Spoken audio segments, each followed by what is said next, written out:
Another reason why I chose to talk about this is because every so often I receive an email from a single lady that feels that she wants to be a pastor's wife.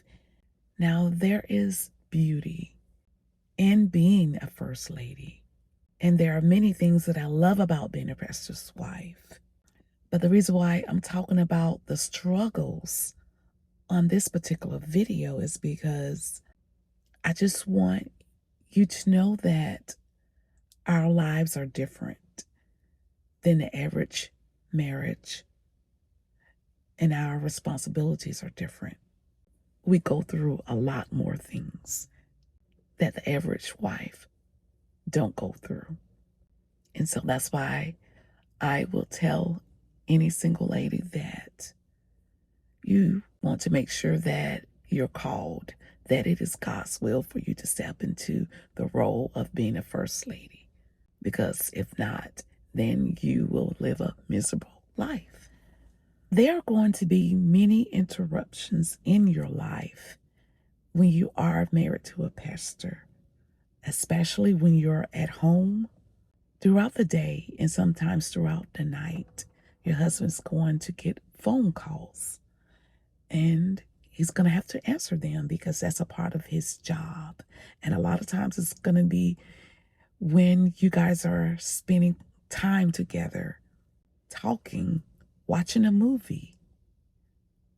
There have been so many times when my husband and I go out to dinner, and while we're in the middle of our conversation, his phone rings and he answers his phone. And after that, I'm just sitting there waiting on the conversation to finish. And there have been many times to where when it happens, I get a little aggravated or I get a little attitude about it. But you have to learn how to control your emotions. And that's what I had to learn how to do, not to take things like that personally, just to wait until the conversation is over. Because if not, it's easy to get upset and get a bad attitude about it. And it's not like you don't deserve to feel the way that you do. But it is a price to pay when you are married to a pastor. The reason why pastors get a lot of phone calls is because people do expect them to solve their problems or tell them how to solve their problems, to instruct them. And besides the doctor, when there is an emergency, a pastor is one of the first people that church members call. Because for one thing, they look up to their pastor as their leader, their advisor, their guide. Being that people depend on him a lot of times as a wife, it's so easy to feel that you're fighting for his attention, but you're never able to win. And I would say that is the most difficult part of being a pastor's wife, is that you're not going to be first. And I do want you to understand, and don't take it personal, that it's not that your husband doesn't care, but God called him to do a special work, and God put something inside of him to where he's going to have a passion about helping people solve their problems. He's going to have extraordinary patience with other people. And it's not that he doesn't love you, but it's just hard for pastors to find balance. And ministry demands are constant because it's so much going on in people's lives until it's going to always be issues, and they're going to constantly reach out to your husband for help. I want to talk a little about loneliness. Even though I was surrounded by people, and I knew that they cared about me, but there were many days I felt so lonely. And I felt lonely because one of the things is that I didn't have my husband to myself. I had to share my husband. And when I say share my husband, I allowed him to put the church first. And being that my husband put the church first in his life, a lot of times if I was going through a particular thing in my life, I wasn't able to share with him because he was so occupied. His mind was on other things. And not only that, I knew that he was up under a lot of stress and that he just really didn't have the time or the energy to focus on my problems. So I kept them to myself. I didn't have any friends that I could confide in. And another thing, too, is I talked to women at my church, but it was never about myself because I knew that God set it up to where He want us to be an example, us to be the leader, us to give advice, not the other way around. So, and not only that, a member won't understand what you're going through. That's why being a first lady can be lonely at times. When you're going through hard seasons in your life, it's so easy just to hold things in and try to put on a mask and act like everything is okay because people expect you to have your life together and they don't understand and know that you are going to have some bad days, or sometimes you need someone to pray for you or to even ask, are you okay? How are you doing? That's why I would tell any first lady to try to develop relationships with other first ladies or find you a spiritual mentor, because every so often you are going to go through things in your life and you're going to need someone to talk to. So it is very hard to find true friendship when you are a pastor's wife. And the reason why you have to be so careful about who you allow in your circle is that some people have evil motives. They may act like that they want to get close to you, that they want to develop a friendship with you, but they have their own agenda behind you guys' friendship. So you have to be careful about who you trust, who you confide in. And just that right there can make you feel very lonely. Sometimes it feels like that everyone else get a piece of my husband, but I get the leftovers. And that is what make marrying a pastor so different from a regular person, because you don't have to go through any of that. And I will also say that that's the hardest part of being a pastor's wife.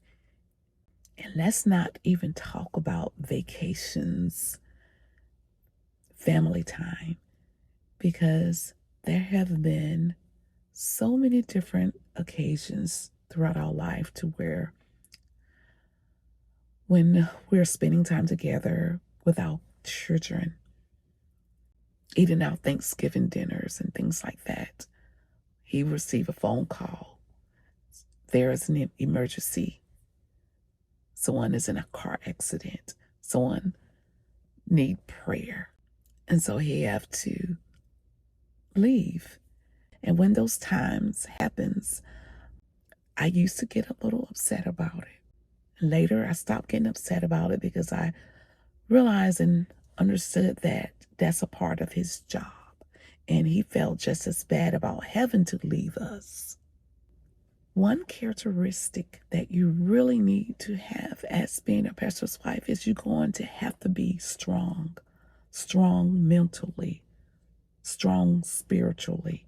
And the reason why you're going to have to be strong mentally is that being that your husband, one of his main jobs is to counsel, coach, encourage others. And if you are the type person to where you always need to be encouraged, you always need someone to hold your hand, it's going to be a hindrance for him because he's constantly encouraging everyone else.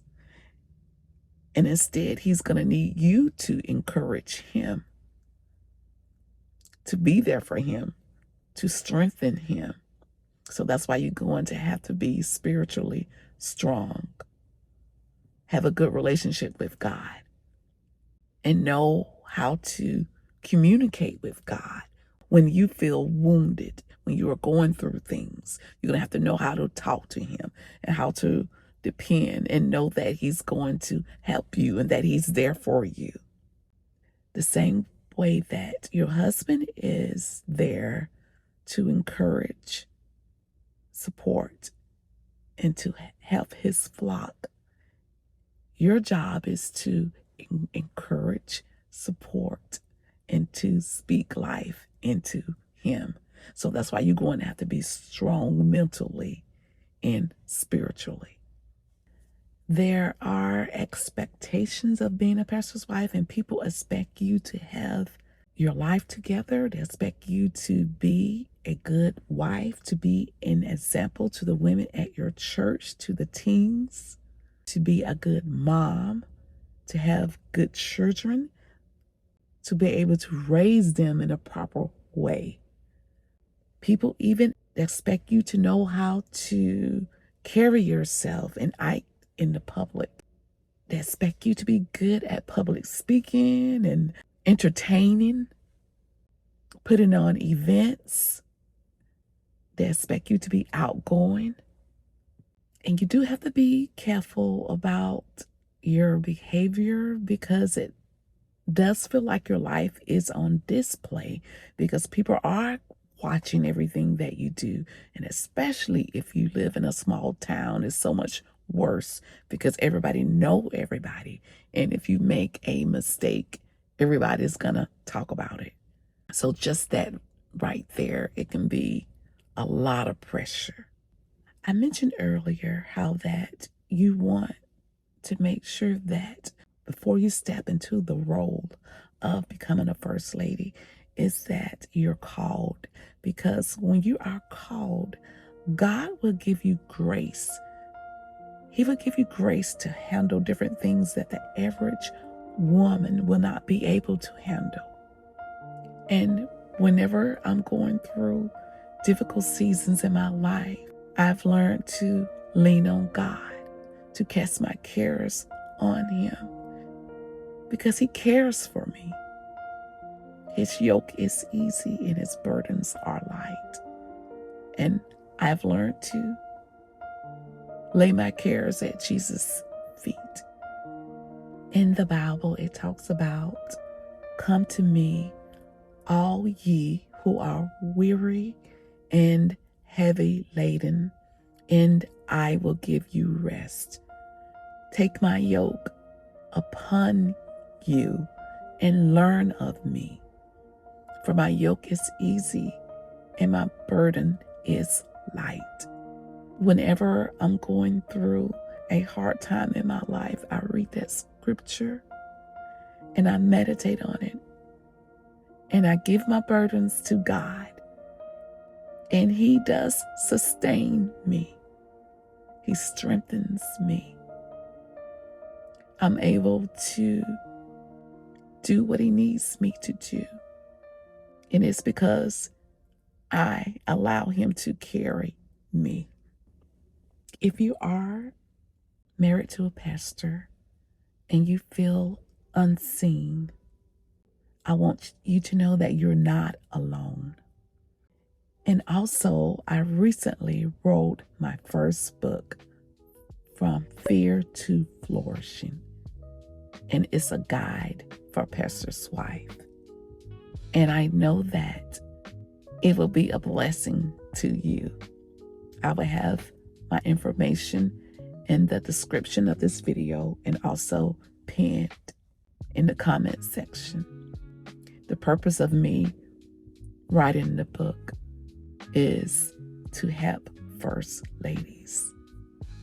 If you are a first lady and you have experienced some of the things that I talked about in this video, share it in the comment section and let's encourage each other. If you enjoyed this video and you want to support me by subscribing to my channel and liking this video, and also share it with a friend. May God bless you, and I will see you in the next video. Bye.